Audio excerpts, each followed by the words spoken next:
조갑제 TV 시청자 여러분 안녕하십니까. 2019년 10월 22일 오전 11시입니다.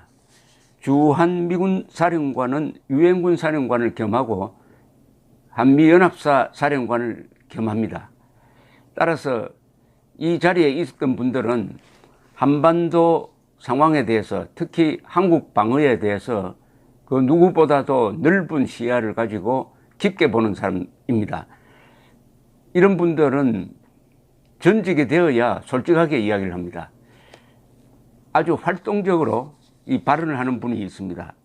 버웰 벨 전 주한미군 사령관입니다. 이분은 2006년에서 2008년, 그러니까 노무현 정권 말기에 여기 근무를 했고, 그때 노무현 정권이 밀어붙인, 말하자면은 전시작전 통제권 전환, 그들은 전시작전 통제권 환수라는 표현을 했는데 이것은 아주 과장된 표현입니다. 전환에 대해서 이분은 내심 반대했지만은 그냥 발언을 할 수가 없었죠. 군인이니까. 그러나 물러난 다음에는 전시작전권 전환, 그게 이명박 박근혜 대통령 거치면서 보류되었다가 사실상 종료되었다가 다시 문재인 정권이 들어서면서 추진하고 있는 전시작전권 전환은 지금 북한이 핵 보유국이 된 상태에서는 아주 위험한 정책이다라고 공개적으로 이야기를 하고 있는 분인데, 어제 미국의 소리 VOA와 긴 인터뷰를 했습니다. 이분의 이야기는 제가 보기에는 가장 확실한 이야기입니다.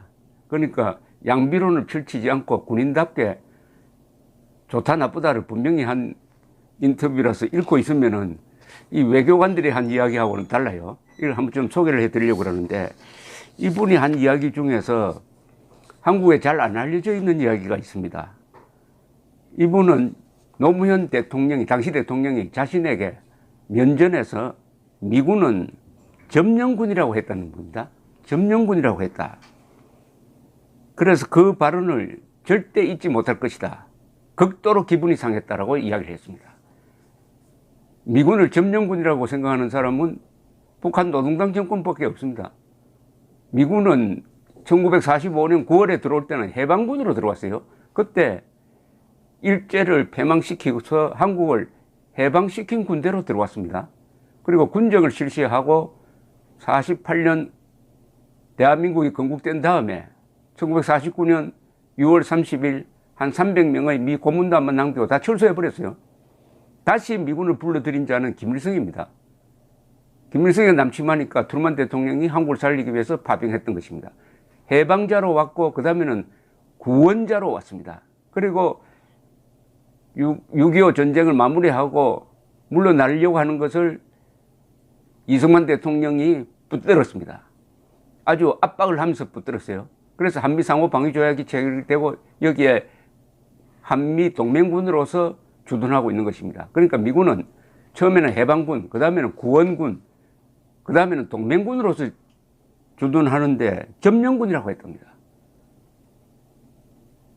노무현 씨는 그래도 문재인 씨보다는 왼쪽이 아니에요. 왼쪽은 왼쪽인데 덜 왼쪽입니다. 그런 분도 미군을, 더구나 주한미군 사령관 앞에서 점령군이라고 했다면은, 그래서 그 말을 잘못 번역된 것인지는 모르겠지만은 저에게는 그렇게 들렸습니다. 절대 잊지 못할 겁니다. 극도로 기분이 상했습니다. 동맹국의 지도자로부터 그런 표현을 들을 것이라고는 생각도 못했습니다.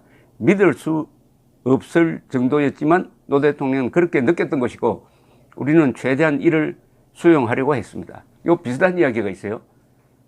2007년 로버트 게이츠 국방장관입니다. 국방장관이 노무현 대통령 만났더니 노무현 대통령이 국방장관 앞에서 동북아시아에서 평화를 위협하는 것은 미국과 일본이라고 했답니다. 나중에 게이츠 국방장관이 듀티라는 제목의 회고록을 썼어요. 그때 이 대목을 소개하면서 A little crazy라고 했습니다. 약간 돌았다고 했습니다. 버웰 벨 전 주한미군 사령관은 지금 추진 중인 전시작전 통제권 전환, 즉 이 말은 뭐냐면은 한미연합사 사령관은 주한미군 사령관이 겸하고 있습니다. 그리고 평시작전권은 이미 한국군이 단독으로 행사합니다. 그건 별 문제가 없어요. 근데 전시가 되면은 전시작전권 지휘, 전시작전 통제권은 한미연합사령관이 지휘를 한다. 그렇게 되어 있습니다. 그런데 이 사람 마음대로 하는 게 아니고 그 위에 있는 한국과 미국 양국 국방장관의 지휘를 받아야 됩니다. 그리고 양국 국방장관은 또 양국 대통령의 지시를 받습니다. 그러니까 공동으로 행사하는 겁니다. 그런데 문재인 정권 때부터 이게 분리되어야 한다. 전시에도 분리되어야 한다. 이렇게 해서 지금 전환 작업을 하고 있습니다. 전시에도 한국군은 한국군, 미군은 미군 따로 작전 지휘권을 행사해야 한다. 이 좁은 대한민국에서 전쟁을 치르는데 지휘권이 분리가 되면 그게 제대로 됩니까? 이것은 누가 봐도 북한 노동당 정권을 편하게 해주든지 안심시키려는 것이라고 볼 수밖에 없는데, 사실은 노무현 씨가 퇴임한 이후에 이야기를 하면서 전시작전 통제권을 미군이 가지고 있는 것을 북한이 두려워함으로 이것을 전환시키기로 했다라고 고백을 한 적이 있습니다. 아니, 북한이 두려워하도록 내버려둬야지 왜 북한이 두려워하는 것까지 안심시켜 주려고 하는 겁니까? 그러다가 보니까 전시작전권 전환이란 것은 미군에도 한국에도 다 불리한 것이고 불편한 것이고, 특히 한국의 안보에는 치명적인 약점이 되는데, 이걸 밀어붙이는 것은 겉으로는 주권 문제, 자주를 내세우지만은 내심은 김정은을 돕기 위한 것이고 한미 동맹군을 불리하게 만들려는 의도가 있다고 봐야 할 것입니다. 그런데 또 다른 요소를 하나 들고 나왔습니다. 바웰 전 주한미군 사령관은 지금 북한이 핵무장한 상태에서 만약 전시작전권을 이원화해버리면은, 그러니까 미군 따로 한국군 따로 하면은 제일 중요한 게, 북한은 핵무장 군대니까 여기서도 핵 전력으로 대응을 해야 되는데 한국군은 핵이 없다. 그러면 핵무기를 가진 군대는 미군밖에 없다. 그러면은 이게 대응이 제대로 되느냐는 겁니다.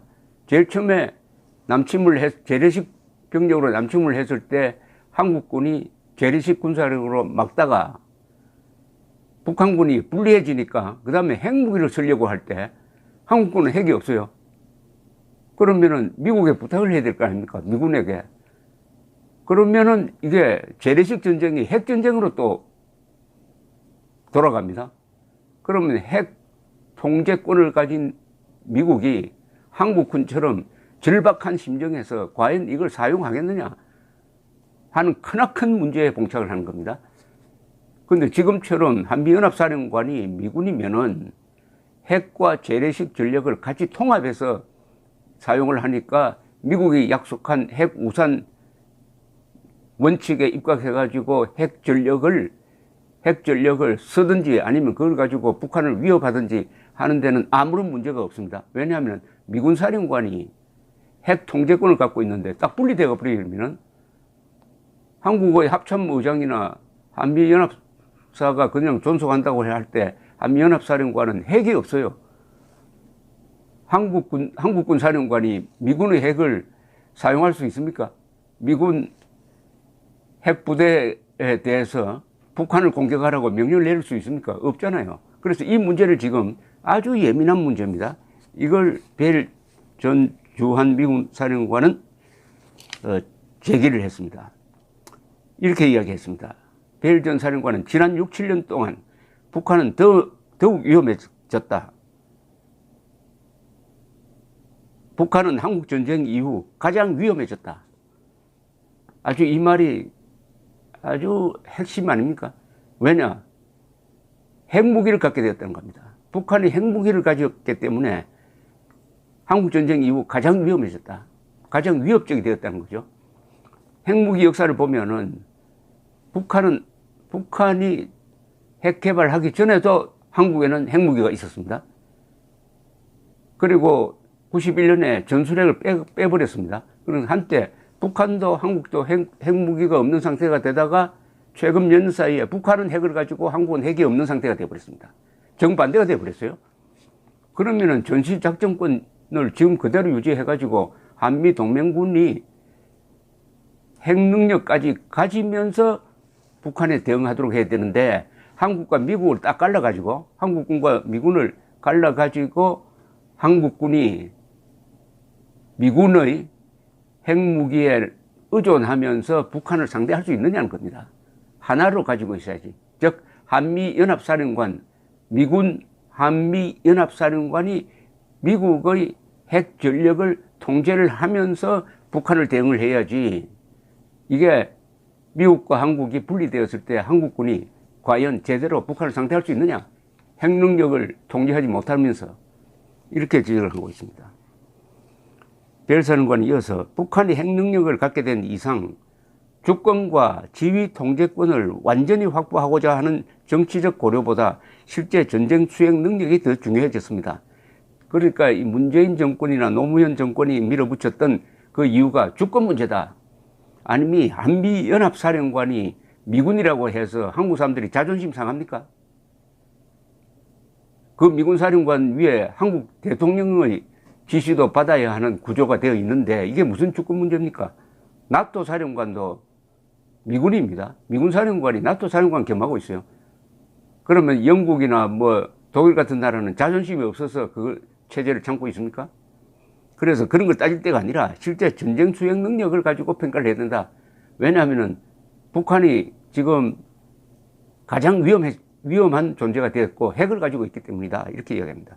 한국이 모든 작전을 수행하다 핵전쟁 상황이 되면은 미국이 마치 마술처럼 핵우산을 들여오는 시나리오는 군사적으로 타당하지 않습니다. 북한은 이런 지휘 통제 체제를 허점으로 여길 것이고 핵우산 반격 가능성을 떨어뜨린다고 믿을 겁니다. 전면전 발발 시 미군 사성장군이 한반도에서 핵무기 대응 결정을 비롯한 완전한 통제권을 가지고 미국과 한국의 대통령 모두에게 보고하는 지금 체계가 훨씬 믿을 만한 억지력을 제공한다는 이야기입니다. 이게 그렇지 않습니까? 갑자기 한국이 남침을 당했다가 북한이 핵을 쓰려고 하니까 갑자기 미국 들어 핵 전력을 좀 이용해서 우리를 도와주시오 한다는 게 말이 되느냐는 거죠. 처음부터 주한미군 사령관이 미군이면 그런 걱정 안 해도 된다는 겁니다. 왜냐? 주한미군 사령관은 당연히 미국의 핵 전력을 통제할 권한이 있으니까요.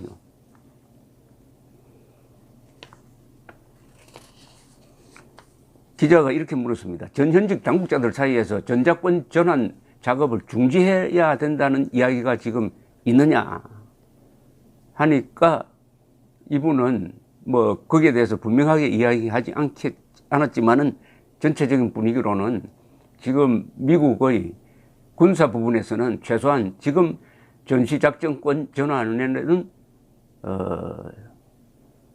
적기가 아니다 하는 공감대가 형성되고 있다. 이런 이야기입니다. 그리고 이 벨 전사령관이 아주 흥분해서 하는 이야기가 있군요. 북한의 핵무기는 동족인 한국이 아니라 미국을 겨냥한 것이라는 데 대해서 터무니없고 벨 전사령관은 아주 직설적으로 이야기합니다. 터무니없고 황당한 주장입니다. 북한은 한국이라는 독립체와 한국군을 혐오합니다. 저는 그것을 잘 알고 있습니다. 북한이 한국군과 민간인을 겨냥하여 군사력을 사용하지 않을 것이라고 하는 건 말도 안 되는 주장입니다. 말도 안 되는 주장. 근년에 한국 사람들을 때로 죽인 게 미국입니까? 일본입니까? 북한 아닙니까? 연평도 2010년 연평도 포격 그리고 천안함 폭침으로 60명 죽인 자가 이자인데 한국에서는 동족이니까 쏘지 않을 것이고 북한이 가지고 있는 핵도 민족의 핵이고 우리 것이다. 거기에 대해서 황당하다라고 주장을 했습니다. 이 핵 문제에 대해서는 베렐 차관은 문제는 핵 문제가 해결 안 되는 것은 중국 때문이다. 중국이 북한의 핵 협상 타결을 원할 때까지 이 문제는 해결되지 않을 것이다. 그러니까 북한이 뒤에는 중국이 있고 중국이 있는 한 북한의 핵 무장은 북한이 설사 핵을 포기하고 싶다고 하더라도 중국이 허용하지 않을 것이다. 이런 이야기입니다. 그리고 한미 군사정보보호협정을 파기하기로 한 데 대해서는 이렇게 좀 직설적으로 이야기했습니다. 한일 두 나라 지도자들은 지금 새로운 위험을 만들고 있다. 한미일 동맹과 조율을 갈라놓으려는 북한과 중국의 목표 달성을 돕고 있다. 그러니까 이적 행위를 하고 있다는 거죠. 한미 군사정보협정 파기가 되면은 정보 공유는 극도로 복잡해지고 한미일 세 나라가 일관성 있는 판단을 내리는 것이 훨씬 어려워진다. 직면한 위협을 효율적으로 파악하지 못해 논리적 판단을 하는데 시간이 더 걸리게 된다. 이렇게 이야기를 했습니다. 그리고 만약 괌이나 하와이, 미국을 향해서 북한이 군사 도발을 할 때, 전투를 할 때 한국군은 어떤 입장을 취하겠느냐? 한국은 그냥 구경하듯이 하겠느냐? 아니면 동맹국이니까 한국군도 동시에 북한을 공격할 것이냐에 대해서 지금 한미 상호 방위 조약상의 의무는 아니지만은 미군이 공격을 받는데 미군이 북한군으로부터 공격을 받는데 한국군이 그 북한군을 공격하지 않는다면은 동맹국으로 볼 수 없게 될 것이다 라는 표현을 썼습니다. 그러니까 북한군이 괌을 공격했을 때 한국군은 평양을 공격해야 된다. 그래야 동맹군이다. 이런 이야기입니다. 감사합니다.